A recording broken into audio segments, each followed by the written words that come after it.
这个计划我们整个定调就是从选择中开创机会 ，opportunities with options， 3个机会。第一个就是学生的多元能力的机会，第二个选择是我们在这样的一个计划的选择当中，我们其实是在开创台师大国际化的机会。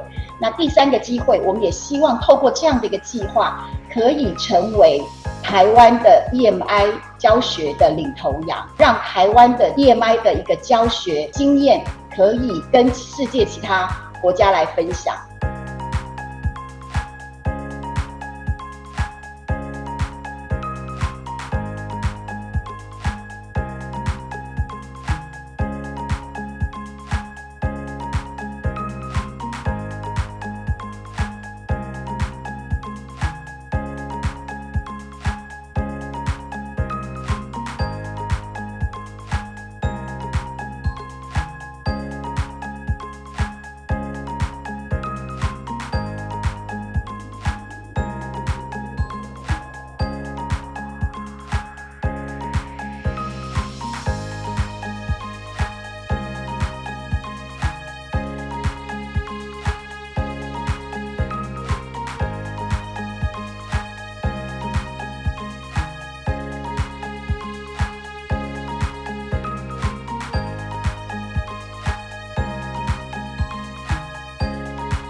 The multilingual reality of Taiwan. This is not just a promotion, but actually it is a reality, which is something that I have been doing, and at least on surface, it goes against some of the assumptions of EMI. I want to really remind ourselves here that we are dealing with sociolinguistic realities.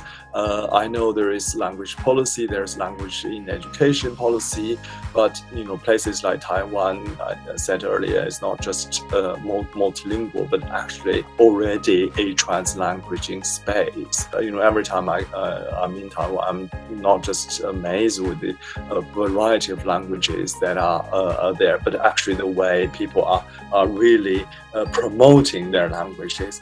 So translanguaging really intends to transform the way we conceptualize and talk about language.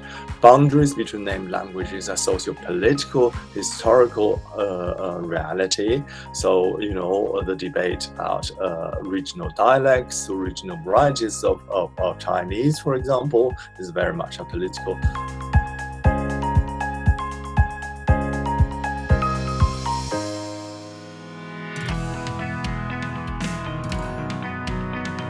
Work on a paper together on May 17, and he was almost offended because that's the National Day of Norway and they celebrate this. Same thing goes for Finland basically and their Independence Day. English, and it's interesting because English de jure belongs at the bottom. It's not mentioned in the Swedish Language Act. One example is provided by a top politician called Sven-Erik Bucht, who was in fact a minister. He was caught, as it were, having taken expensive English classes. And when this was reported on in the media, you can see here the heading that they mix Swedish and English so as to signal that there is something strange going on here. And what it says there essentially is that bad English can be very costly because the courses that he had been taking were expensive. But in fact, the debate was not really about the costs. It was about the fact that we seemingly now have politicians who are not good enough in English. So this was quite a big debate, and I felt quite sorry for Sven-Erik Bucht.